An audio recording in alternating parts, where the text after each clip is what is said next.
né? Atos 13 e 14, que nós vimos lá que ele pregou nessas 3 igrejas e deixou discípulos lá. E quando ele deixou discípulos lá, depois ele soube que os judeus cristãos, foram lá e despregaram o que ele pregou. Levaram um martelo e arrancaram os pregos que ele pregou. Não fez isso. Ele despregou por quê? Porque eles chegaram lá e contaram outra história. Até nesta carta, Paulo fala que é um outro evangelho. Não reconhece esse evangelho. Porque eles chegaram lá e falaram assim: poxa, vocês são bênçãos de Deus, aceitaram Jesus. O apóstolo Paulo esteve aqui, apóstolo não quero nem considerar Paulo como apóstolo. O Paulo esteve aqui, o irmão Paulo pregou para vocês e vocês aceitaram. Já está uma igreja cheia, a igreja de Listra, a igreja de Té, e vocês que eram do mundo, vocês não tinham Deus. E pregava bonito, né? Os homens pregavam lá. E agora vocês, além de serem de Jesus, Jesus trouxe para vocês uma bênção. Vocês são judeus. E por serem judeus, agora vocês estão também debaixo da lei. E vão circuncidar. Todo mundo faz fila aqui, e vamos cortar o negocinho do pinto de vocês. E eu estou brincando, mas é sério. Eles fizeram mandaram fazer todo circuncidar e pregaram, dizendo que agora vocês têm um carimbo. Daí pegou uma carteirinha, que eu estava lá, fiz a carteirinha. Vocês agora são judeus. Toma a tua carteirinha de judeu. São filhos de Abraão, descendentes de Abraão, Isaac e Jacó. Que é uma coisa que é lógica, podia ser lógico, podia ser certo.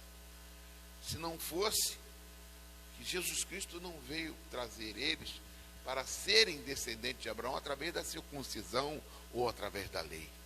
Jesus veio para que eles sejam livres e não filhos da escrava. Chega de escravidão da lei. Jesus veio trazer a graça para que vocês se tornem filhos adotivos. Vocês não sendo judeus, mas vocês serão adotados, porque Jesus morreu no lugar de vocês para o perdão dos seus pecados.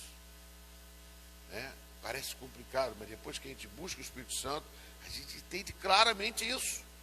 Nós não somos mais filhos por causa de... Mas aí, amados, eu trago uma reflexão para os dias de hoje. Porque isso acontece nos dias de hoje também. Usar Jesus Cristo e o Evangelho para trazer uma nova abertura que não existe.